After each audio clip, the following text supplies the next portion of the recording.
बुद्धीनं तुम्हाला कळतंय टेन्शन नाही घ्यायला पाहिजे, पॉझिटिव्ह विचार करायला पाहिजे, कॉन्फिडेंट राहायला पाहिजे, सगळं कळतंय. तेच टेन्शन घ्यायची गरज नाहीये. आता ते टेन्शन सॉल्व्ह झालंय. आता मी रिलॅक्स राहायला पाहिजे, कॉन्फिडेंट राहायला पाहिजे, फोकस राहायला पाहिजे, माझ्या कामावर लक्ष द्यायला पाहिजे. सगळं कळतंयच की. पण वळत नाहीये. हे कळते कुणाला माहिती का? आपल्या कॉन्शियस माइंडला कळतंय, जे 10% आहे.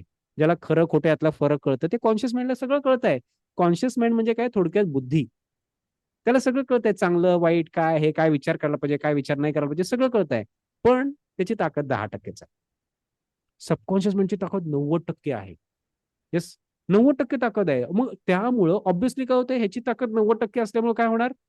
ऑब्व्हियसली ते इमोशन आहे. ते इमोशन ते वर येणार आणि इमोशननुसार जगणार.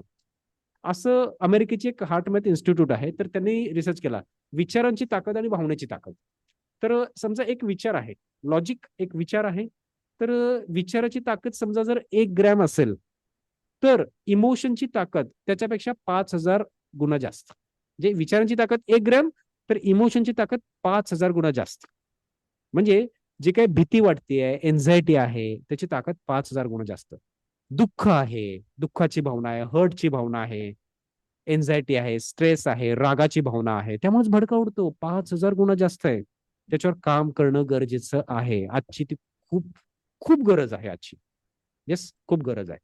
कारण की बऱ्याच आपण बघतोय की आता सोशल मीडियामुळे सोशल कॉन्टॅक्ट डिस्कनेक्ट झालेले आहेत. सोशल मीडियावरती आहे ते स्क्रीनवरच कॉन्टॅक्ट आहेत. बघा ना, नाही तर आपण पूर्वी असलं असतं तर काय, आपण सगळे भेटून एका हॉलमध्ये असा हा सेमिनार झाला असता. आता काय, व्हर्च्युअली भेटतोय आपण. ठीक आहे, काय हरकत नाही. पण कारण की सोशल कनेक्शन जे आहेत ते कमी झालेत आणि सोशल मीडियाद्वारे कनेक्शन व्हायला लागलेत.